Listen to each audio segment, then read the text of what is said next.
Number 2, कामयाबी के ख्वाब और हकीकत का फर्क। मोटिवेशनल स्पीकर दर हकीकत एक ऐसा फरेब है जो अल्फाज के चक्करों में उलझाकर नौजवानों का मुस्तकबिल तारीक कर देता है। ये एक मीठा जहर है और इसकी तासीर सुम्मे कातिल है। ये मोटिवेशनल स्पीकर्स कुनैन की गोली शहद में लपेट कर देते हैं। बज़ाहिर तो ये एक मिठास है, मगर दर हकीकत सुम्मे कातिल है। ये नौजवानों को कामयाबी के सुहाने ख्वाब दिखाते हैं। ऐसे लोगों ने तो ना कभी कोई कारोबार किया होता है और ना ही अपने लिए रोजगार के मौके पैदा किए होते हैं।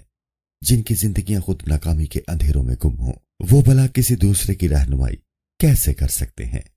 उन्हें गुमनामी के अंधेरों से निकालकर कामयाबी की रोशन मंजिल तक कैसे पहुंचा सकते हैं? ये लोग महज इल्फाज के गोरख धंधे में मुब्तला करके सिर्फ अपना मुफाद हासिल करते हैं। ऐसे लोग इल्फाज के खेल में महारत रखते हैं, हालांकि अपनी अमली जिंदगी में कामयाबी और कामरानी से कोसों दूर होते हैं।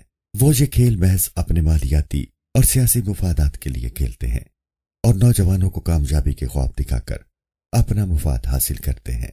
उन्हें इस बात से कोई गर्ज नहीं होती कि उनके इस घिनौने खेल से कितने नौजवान कामयाबी की बाजी हार जाते हैं। वो इन अल्फाजी बाजीगरों के शहर में मुब्तला होकर अपनी जिंदगी की कामयाबियों को नाकामी के अंधेरे में धकेल देते हैं। इन नाम नेहाद मोटिवेशनल स्पीकर्स का असल मकसद नौजवान नस्ल को गुमराह करके अपनी राह पर लगाने और उनकी सलाहियतों और कुव्वतों को अपनी रहनुमाई के जाल में फंसाकर अपना मुफाद हासिल करना है। और हमारे सादा लोग नौजवान उनकी पैरवी करके उन्हें तो उनके मफाद के हुसूल में कामयाब करते हैं और खुद अपनी जिंदगी को नाकामियों के हवाले कर देते हैं। कामयाबी के ये ख्वाब हकीकत नहीं बल्कि फरेब हैं। हमारे नौजवानों को चाहिए कि वो इस हकीकत को पहचानें, खोटे और खरे की तमीज करें। ये मोटिवेशनल स्पीकर्स महज जाती तरक्की का सराब दिखाते हैं। हकीकत में उनमें कोई सच्चाई नहीं होती। उन्होंने अपनी जिंदगी में कोई कामयाबी हासिल नहीं की होती। ये सिर्फ जुबानी जमा खर्च में माहिर होते हैं और अपनी बातों से बहला फुसला कर तरक्की के ख्वाब दिखाकर सिर्फ खुद को मालियाती तौर पर मुस्तहकम करते हैं। हकीकत से उनका कोई ताल्लुक नहीं। ये एक बहुत बड़ा माफिया है जिनके चुंगल से हमें अपनी नौजवान नस्ल को बचाना है, वरना ये माफिया गिन की तरह उनकी सलाहियतों को खा जाएगा। इसके लिए हमें इज्तिमाई शऊर को बेदार करने की जरूरत है।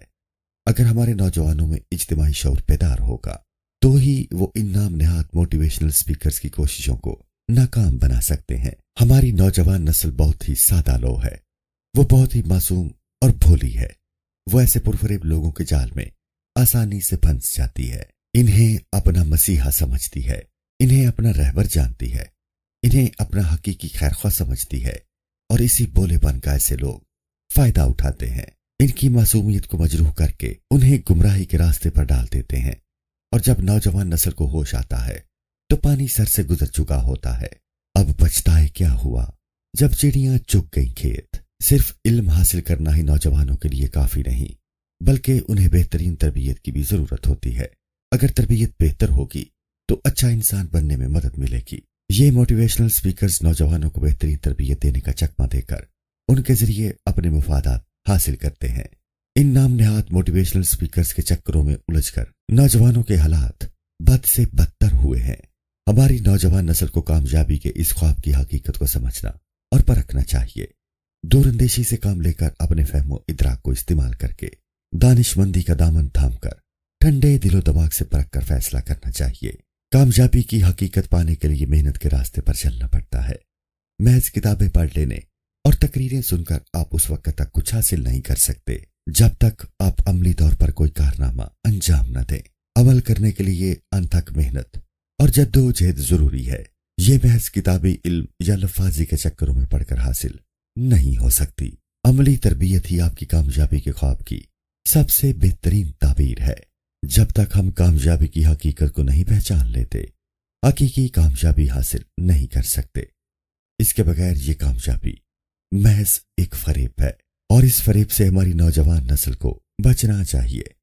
हमारे लिए कामयाबियों के रास्ते महज रसूल मोहब्बत सल्लल्लाहु अलैहि वसल्लम के उसवा हसना पर चलने में है। यही हमारे लिए असल मोटिवेशन का जरिया है, बाकी सब सराब है।